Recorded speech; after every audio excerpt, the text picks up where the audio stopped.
Today, House Democrats are saying they will issue a subpoena against a key witness in the Ukraine scandal for documents and his testimony after the White House today blocked him from testifying on Capitol Hill as Democrats probe details concerning President Trump using the power of his office to push a foreign country to conduct investigations to help him politically. House Speaker Nancy Pelosi called the president blocking this key witness a, quote, abuse of power. That key witness is U.S. Ambassador to the European Union and major Trump donor Gordon Sondland. Republican Senator Ron Johnson told the Wall Street Journal that Sondland told him that U.S. military aid to Ukraine was tied to Ukraine agreeing to, quote, get to the bottom of what happened in 2016. That's Trump speak for a push to undermine the Mueller investigation and the larger conclusion by U.S. intelligence that Russia interfered in the election to help President Trump. That conversation on top of the recently released text messages linking U.S. aid to Ukraine investigating the Bidens. The top diplomat in Ukraine, Bill Taylor, wrote to Sondland, quote, as I said on the phone, I think it's crazy to withhold security assistance for help with a political campaign, unquote.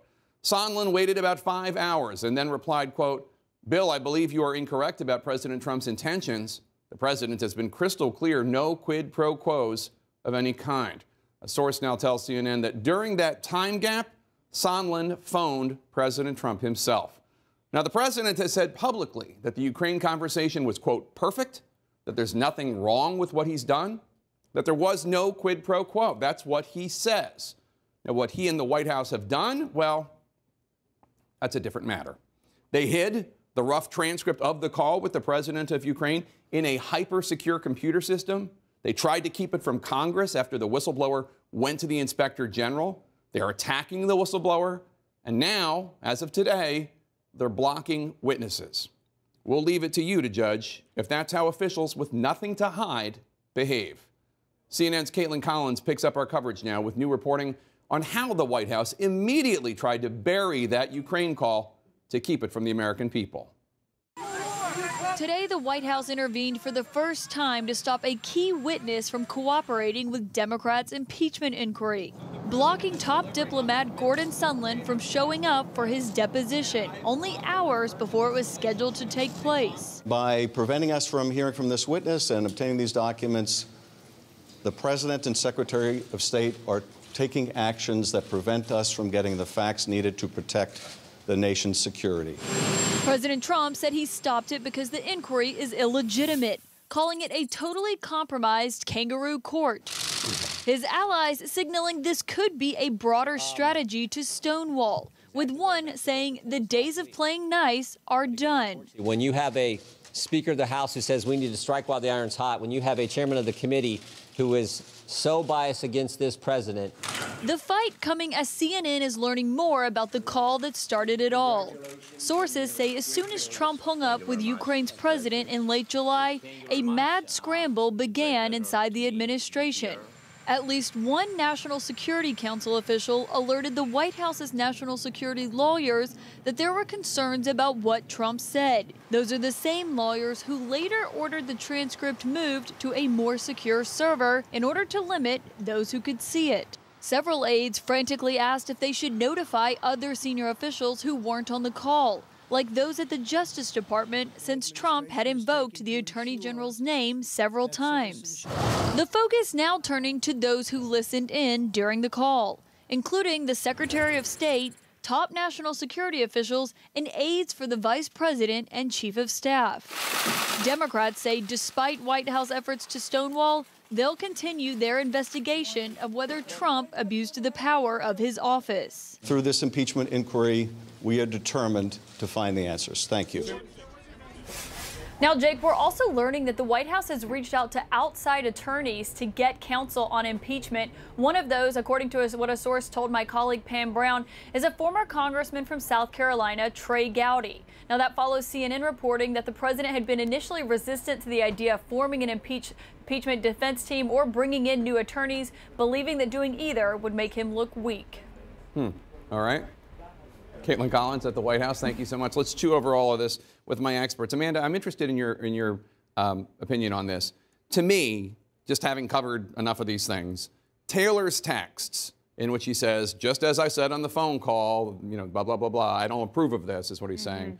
Read like somebody trying to establish a paper trail. Yes. And Sondland's text, which came 5 hours later or so, to me, read like somebody who just talked to a lawyer and said, what should I write back? Yeah. Do you agree? I mean, is that your take? Yeah, I agree. And that's why I wonder why the House isn't going after Bill Taylor more. I mean, he is the key to this. He is the guy who clearly saw something was going wrong and tried to document it. And maybe they're trying to work something out behind the scenes, but this sort of goose chase to try to get Sunderland and try to get the president's lackeys, I don't understand that. Talk to people who want to talk. Talk to people who are trying to document this rather than trying to go after hostile witnesses and building up a case about obstruction. I'm sure that, I mean, I don't know, but I'm sure they're going after Taylor, too.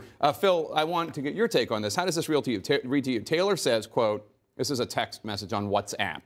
Are we now saying that security assistance in the White House meeting are conditioned on investigations, which is basically a quid pro quo? Sondland writes back, call me. What does that mean to you? Call me. I mean, I only spent 25 years in government. I mean, just only, but this you could have just called him. This is pretty simple. You're correct. This is called record copy. That is the appointed official, that is the non-Trump official. The ambassador is saying, I want it on the record what we're doing here, because phone conversations are going to be he said, she said if it ever goes public. The individual on the other end of the line, in this case, text messaging, is saying, I don't want that on the record. Call me, because a phone call is going to be, it's months ago, nobody remembers. Both of them are trying to, as you suggested, it's not what you think, Jake. This is a fact. Yeah. It's what you suggested. They both want a record copy. Each of them, the career guy wants a record copy saying the president just screwed us. Yeah. The political guy wants a record copy that says that never happened.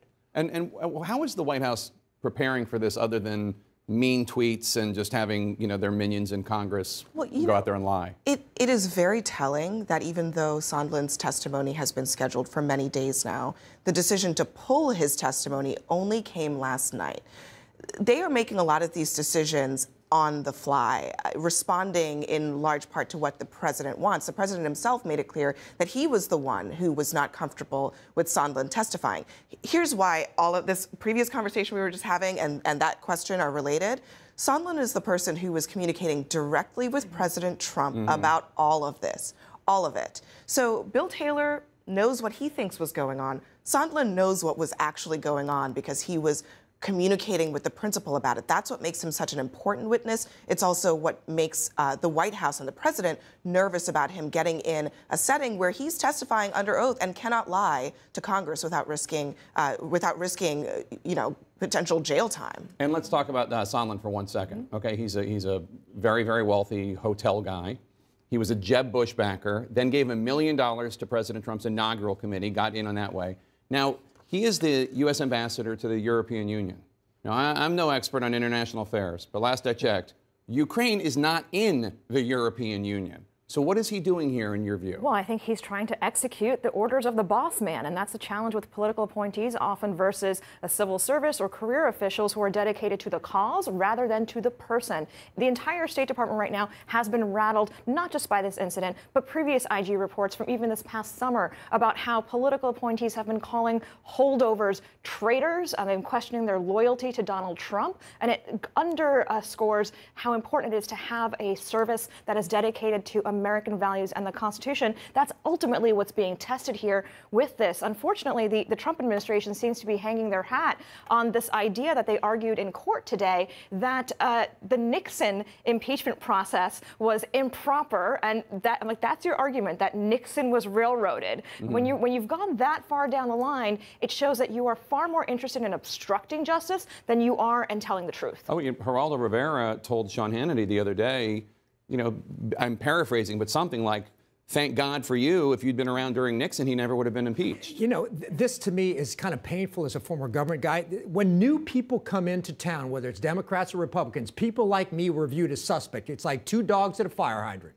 They're sniffing out each other saying, who's the other dog here? When the new guys come in, the political guys are saying, these guys know a lot at the CIA, the FBI, the State Department, but they're not reliable. This is a reliability test. The political guy saying, I can't trust you, you better call me because I'm afraid you're going to take these texts and give them away to somebody. Very simple. And Amanda, I believe that it's been reported that these texts were on personal devices on the WhatsApp app, which is to keep stuff from individuals. And this is clearly official communication. Yeah, obviously this is about official stuff. And as Intelligence Chairman Adam Schiff said today, the State Department also has personal devices belonging to Sondland with more text and more emails they want to see.